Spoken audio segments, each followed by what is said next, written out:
जय हिंद, जय भारत साथियों। मैं चारू सैनी भारतीय, अखिल भारतीय परिवार पार्टी दिल्ली प्रदेश की ज्वाइंट सेक्रेटरी और साउथ दिल्ली लोकसभा प्रभारी। साथियों, आने वाले 2024 के इलेक्शन में अखिल भारतीय परिवार पार्टी जनता की आवाज बनकर आगे आएगी और ये इलेक्शन जीतकर जनता के लिए काम करेगी।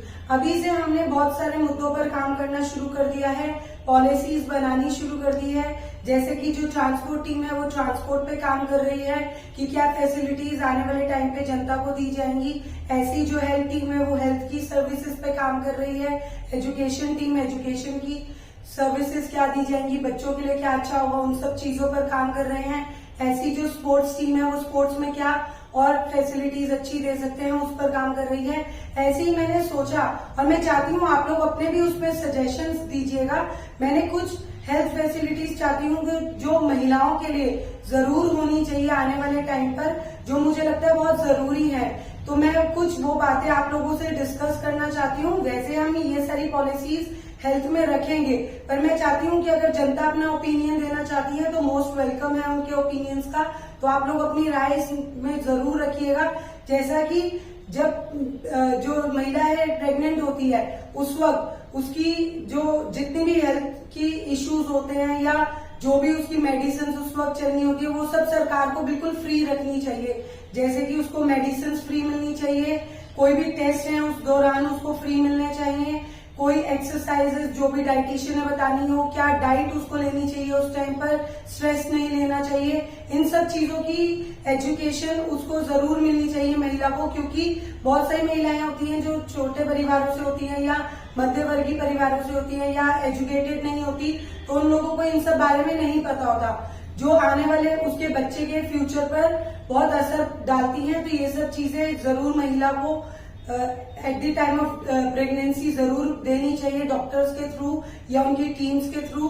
तो अखिल भारतीय परिवार पार्टी एक तो ये फैसिलिटी जरूर प्रोवाइड करेगा। दूसरा, उस दौरान जितने भी टेस्ट होते हैं वो बिल्कुल फ्री होने चाहिए। प्री एंड पोस्ट डिलीवरी जो सर्विसेज हैं वो भी फ्री होने चाहिए। जो भी अल्ट्रासाउंड के खर्चे हैं, जो बेबी होने के बाद जैसे उसको कुछ दिन के लिए कई बार हॉस्पिटल में रखना पड़ता है कि बच्चा प्री मैच्योर हुआ है या उसको जॉन्डिस हो गया, तो उस वक्त बहुत ज्यादा चार्जेस जो है हॉस्पिटल वाले, मतलब जो आपका पैकेज आप लेते हैं उससे ज्यादा आपसे लेते हैं कि वो उसमें इंक्लूड नहीं होते पैकेजेस में। तो वो सब फैसिलिटीज भी जनता को जरूर फ्री ऑफ कॉस्ट मिलनी चाहिए, वो पैकेज में ही इंक्लूड होना चाहिए। और पैकेज की जो अभी आप देखेंगे बड़े बड़े हॉस्पिटल्स में जाएंगे तो पैकेज का कोई लिमिट ही नहीं है। कोई लाख रुपए का पैकेज है, आपके ऊपर डिपेंड करता है कि आप सिंगल रूम ले रहे हैं तो बहुत ज्यादा चार्जेस हैं, अगर आप शेयरिंग बेसिस पे ले रहे हैं तो चार्जेस थोड़े कम है, पर वो भी एटलीस्ट मिनिमम मैंने देखा है कि 50,000 से तो उन लोगों की लिस्ट शुरू होती है। तो वो सब चार्जेस बहुत नॉमिनल होने चाहिए ताकि जो भी है उसमें जाके फैसिलिटीज इजिली प्रोवाइड कर सके, उनको इधर उधर नहीं भागना पड़े। और हॉस्पिटल को मेरे हिसाब से एक ही उसमें होना चाहिए, चाहे वो प्राइवेट हॉस्पिटल हो चाहे गवर्नमेंट हॉस्पिटल हो, सेम फैसिलिटीज सेम चार्जेस होने चाहिए, ताकि जनता को ये नहीं सोचना पड़े कि हमें किस हॉस्पिटल में जाना है। गरीब जनता को ये नहीं सोचना चाहिए कि हमें गवर्नमेंट में जाना है, या अमीर को ये नहीं सोचना चाहिए कि हम गवर्नमेंट में जाएंगे प्राइवेट में। ऑब्वियसली अमीर है तो प्राइवेट में जाएगा, पर फैसिलिटीज अगर सेम होंगी तो उस वक्त उनको जहाँ पे भी रूम मिलेगा वो लोग वहाँ पे अपना इलाज करवा लेंगे। तीसरी बात, after the birth of the baby, उस वक्त जो बेबी के जितने भी खर्चे होते हैं एटलीस्ट 6 मंथ तक उसका फूड सप्लीमेंट हो गया, जैसे सेरेलैक या कई लोग मिल्क देते हैं जो कंटेनर्स में आते हैं, वो सब खर्चे हो गए, उसके डाइपर्स के हो गए, या कोई भी खर्चा जो मुझे लगता है गरीब परिवार नहीं अफोर्ड कर सकता, वो सब भी जनता को प्रोवाइड करना चाहिए।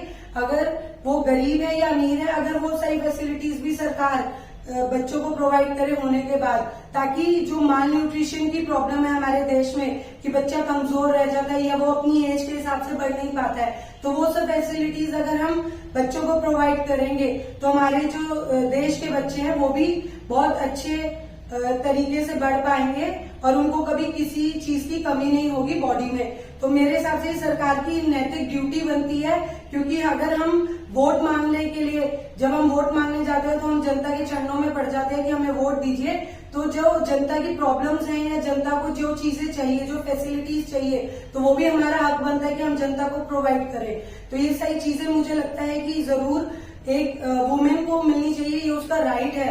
तो अगर आप लोग अपनी राय इसमें कुछ देना चाहें कि आप लोगों को लगता है कि इसमें कुछ डिलीट करना चाहिए या कुछ ऐड ऑन करना चाहिए, तो आप जरूर बताइए। आपके सारे सजेशंस का बहुत वेलकम है।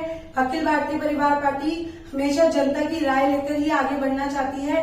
अखिल भारतीय परिवार पार्टी हमेशा जनता के लिए ही काम करना चाहती है। इसीलिए हम चाहते हैं कि जनता की अगर कोई राय है तो वो जरूर अपनी रखे, ताकि हम जनता की राय को आगे लेकर उस पर काम कर सके और उसी हिसाब से अपनी पॉलिसीज बना सके। साथियों, आज के लिए मैं इतनी ही अपनी बात को विराम दूंगी। फिर किसी नए टॉपिक पर आप लोगों के सामने आऊंगी। जय हिंद, जय भारत।